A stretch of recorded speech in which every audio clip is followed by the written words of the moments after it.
And unfortunately, it pulls us into another cutscene. And here we are, the Blade Barracks. Consider yourself our guest until we finish getting you registered. Feel free to come and go as you please. We will show interest because we are a good person. I can answer that one. Oh, great.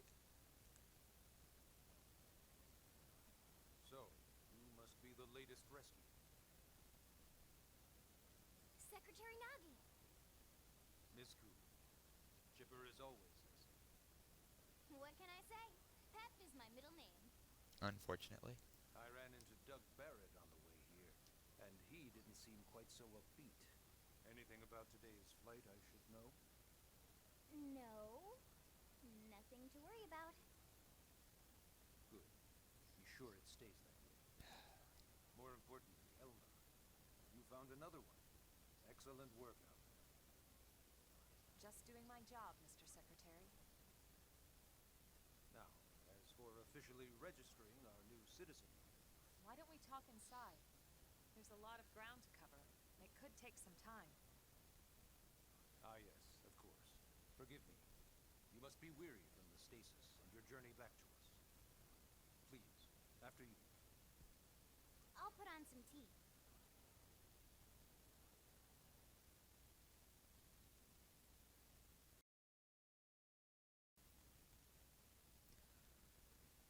So, as you can see, apparently we are going to be discussing important information with some important guy known as Mr. Secretary, or whatever.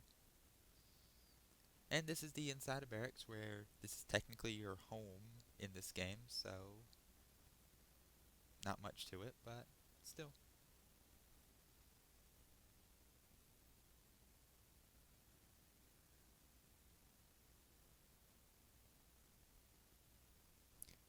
We're having a good old-fashioned staring competition here. Allow me to formally introduce myself. My name is Kentaro Nagi. You may remember me as Captain of the White Whale, and now I serve as Secretary of Defense here for New LA. The provisional government has charged me with keeping the peace, so all military and police matters fall under my jurisdiction. He's also my superior officer. And he'd be an excellent person to talk to when you're ready to start looking for work. What about a job right here with Blade? She seems capable. Let's give it a little more time. At least until she knows enough to be able to make an informed decision. She seems to be suffering from some form of memory loss. Memory loss? From the stasis? Probably. She could barely remember her name, and nothing at all about what happened to Earth or the White Whale. Apparently she also forgot how to speak.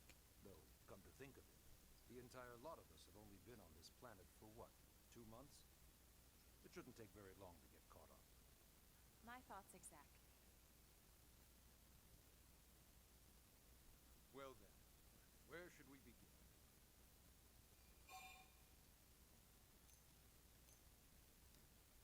Now, we could ask some of these questions, and I guess we might as well, just to get the information.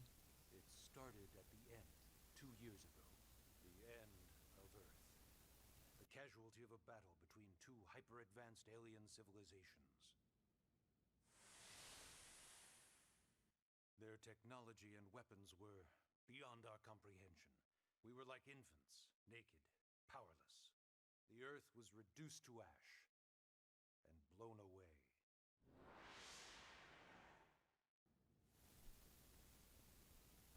I still wonder if I hadn't been there.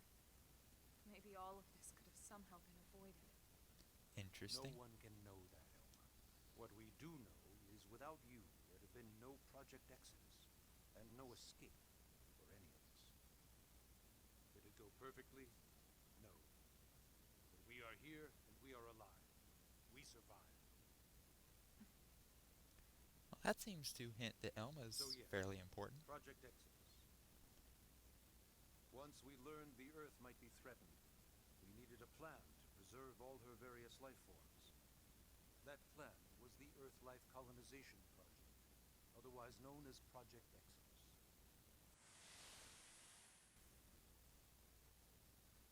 Those of us who escaped escaped on the White Whale spent over 2 years wandering in space. 2 hard years. But we clung to our mission. Find a habitable planet and settle there. We had no idea how long it would take. Or that the decision would eventually be made for us. The xenoforms found us again, and, well, it wasn't a happy reunion. Earth wasn't enough. They wanted humanity destroyed. That's concerning. For better and for worse, we were close to planet Mira when we lost control of the White Whale. Inertia and gravity took it from there. The ship had taken way too much damage to survive entering the atmosphere intact. We had no choice. We channeled all the power we had left to soft land the habitat.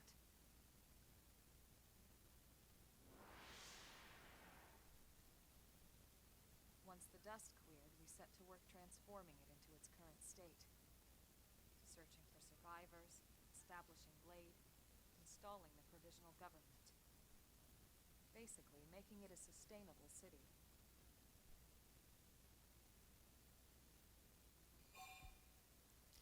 Let's ask information about Blade, because clearly that's something that everywhere you can even see the barracks has Blade, everything, so let's find out exactly what this Blade is they keep talking about. Blade is an acronym. Of course it is. Builders of a legacy after the destruction of Earth. Quite fitting, I think. And depressing. It's a relatively new organization. Up there in space, we had plenty of provisions, and a crew trained to handle the limited amount of situations we might encounter in our travels. But of course, all that changed after we lost most of our ship and came crashing down here on Mira. We needed food, water, search and rescue teams, surveyors, police. The list goes on and on. It was too much for the provisional government to manage on its own, so Blade was born. The idea was to have one central organization, different disciplines to fill these various roles. Its core was pulled from the Coalition military, so it's mostly former soldiers. But fighting isn't our most important duty. Right now, we have a single top priority that supersedes all others. The search for and recovery of the Lifehold. Take a look at this.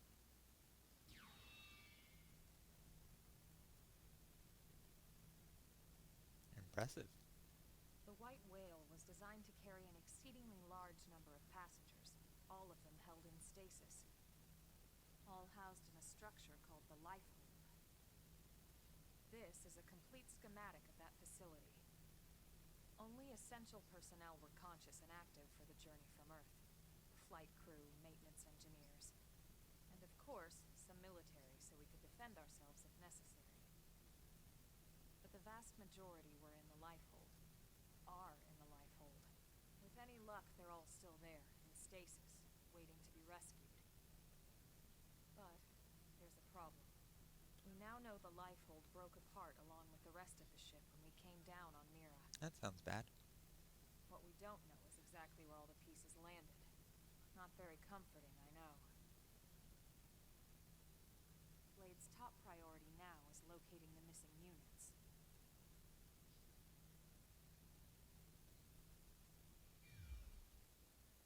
You'd think it wouldn't be that hard to find, but what do I know? Okay, and finally we can ask about registration. Yes. All citizens of NLA are required to register their name, age, and occupation. We also ask you report any personal assets and take a short survey regarding your current state of health. Yeah, because I brought so All much stuff with purely me. as a precaution. I'm sure you understand. As the caretakers of humanity's survival, we all have certain responsibilities. And hey, it's not all bad. Registering gets you access to all kinds of public services. In any case, I'm sure this is all a lot to digest. You'll be wanting some time. Ms. Ku, even I'm tired of hearing myself speak. Why don't you take our guest out? You're for not some the air? only one, buddy. Perhaps a tour of the administrative district. Yes, sir. Come on, we'll keep this briefing brief.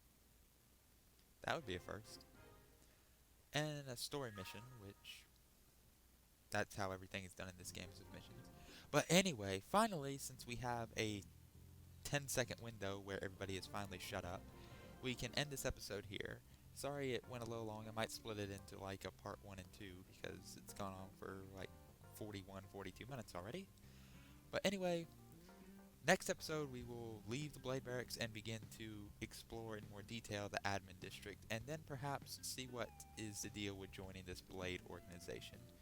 But anyway, thank you very much for watching. I hope you enjoyed it. Please leave any comments down below with any suggestions or critique, and I hope you enjoyed it, and I hope you join us again for the next episode. So thank you for watching.